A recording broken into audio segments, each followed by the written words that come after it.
House Coronavirus Task Force is coming up, and there's been some encouraging news this week. One key model forecasting far fewer deaths from coronavirus than earlier estimates. But we still need to keep up the social distancing across the country to keep that trend going.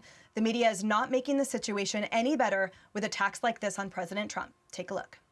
Tens of thousands of people who will die in the country, or some of them have already died, more are still going to die because of Donald Trump's incompetence and lack of leadership. Here we have a president who is exploiting a national crisis to move forward his own agenda, his own revenge, his own profit. You don't have any investments in hydroxychloroquine? No, I don't. Okay. No, thanks. And it gets worse. MSNBC's Chris Hayes promoting a conspiracy theory that the Trump administration inflated the death toll projections so the president could take a, quote, victory lap when they came in much lower. Greg, I want to start with you. You always feel so strongly about the media. And I wanted to ask you, is there anything that you think the mainstream media will have an appropriate perspective on?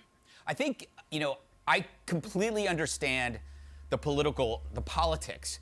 It's a team sport thing, and it's like a virus, like some viruses, it's incurable.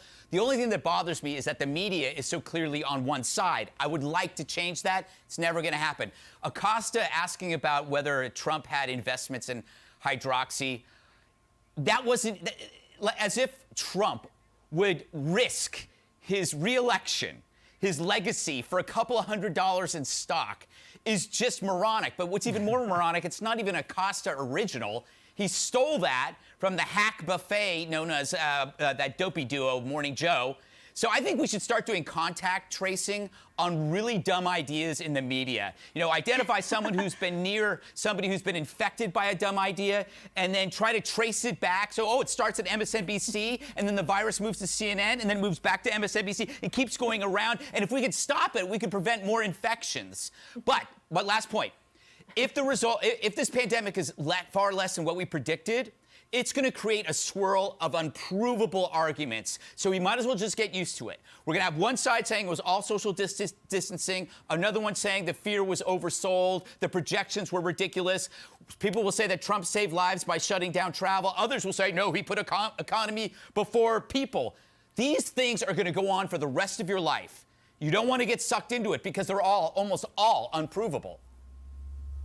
Yeah. Dana, I wanted to play a video for you and get your thoughts on it. This is what James Carville had to say what Republicans will do to stay in power. Take a look and then we'll get your thoughts.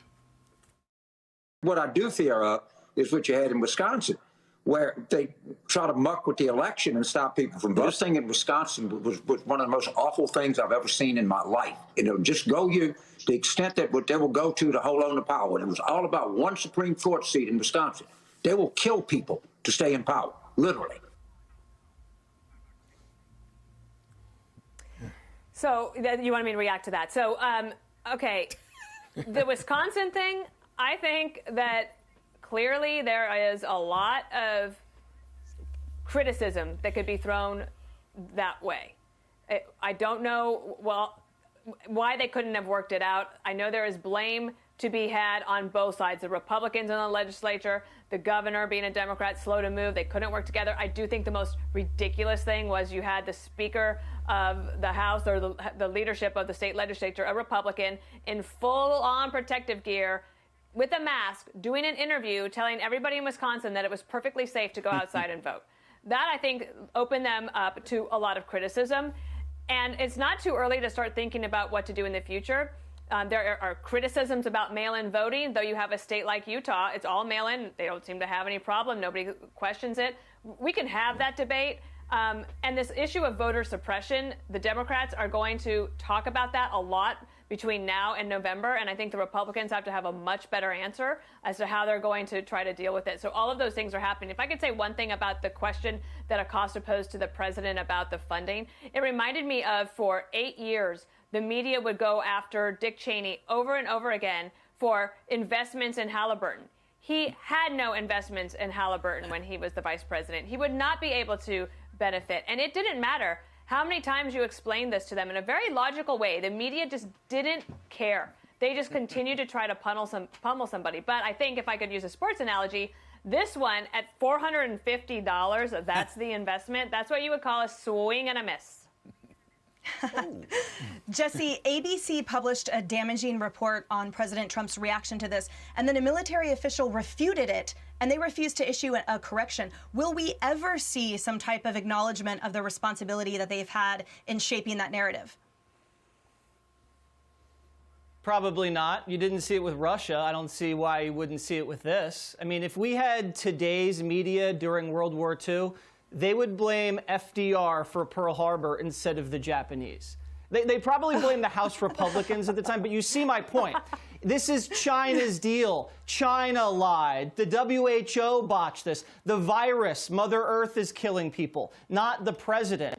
I mean, there's still so much we don't know about this virus. This is an invisible enemy. We shut down the entire U.S. economy. That wasn't aggressive enough? I mean, they criticize the president for acting too late or not listening to the scientists. Show me in February where Dr. Birx and Fauci said we need to all shelter in place. You can't find it because it didn't happen. You know how many deaths there were in this country from COVID-19 on March 1st? 1. Show me one pundit that spoke on television for the need to have the whole country shelter in place. If you can find that person, I'll buy him a round of drinks. But it didn't happen. They were obsessed with Mike Bloomberg at this time. And to Greg's point, you can play with these models and projections however way you want. You could say Trump saved lives. You could say mitigation worked. You could say the models were wrong or the models were updated when new information was put into it. Look at the climate change models. All of them have been wrong. Yet people are obsessed with the climate change models. I mean, I could play this game all day. I could say Barack Obama did nothing while the opioid epidemic cost 200,000 American lives. And that's on him. I could say that, but I won't because I'm a very classy guy. All right, Juan, what are your thoughts on anything you like from what everyone said? Well, Emily, let me just go back to this business about what happened in Wisconsin. You know, I just thought that was a huge flaw. I think it was an embarrassment for us as an American people. I don't think people should have to choose between staying healthy and, participating in an election. I thought it was wrong.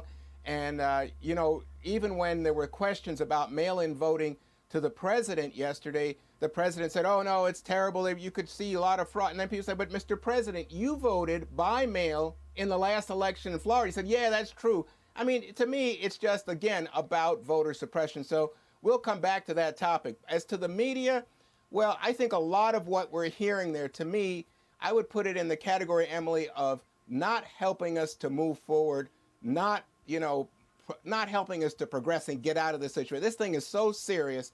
I'd rather not get hooked up in those kind of trivial finger-pointing, backbiting, backstabbing. I will say that on a nonpartisan basis, the fact is that we as a country were slow to respond, and specific the president, when he was downplaying the seriousness of it, I think the administration was slow to respond. But let's leave it there, and let's now try to pick up pace and do the things that are necessary to get us in the right place, because I think that there's no need for us to get involved in harsh conspiracy theories that don't actually leave us in a more productive place. Just going back to what one we point talked about though. in the last segment, he did shut down travel 3 days after it was raised. So I mean, maybe you could have done it the same day. I think I didn't. And he got criticized. What I'm saying he was called to you racist. is that there were people. Well, listen, in fact, he was sending people who were still coming in. I think it's more than 500,000 people still came from China, because you had Americans coming back from that area. And you had people coming from Italy. You had people coming from Germany and from Britain. So let's argue about the effectiveness in another way. I'm just saying we as a country were slow to respond, and let's focus now on what we can do, because right now, even as we reopen businesses, what we're going to see is that people are slow to get back to the restaurants, slow to get back on an airplane, slow to get back to China the lied, ballpark. Juan. And that's It's what on we got to China. deal with. Enough with the blame game. It's on China.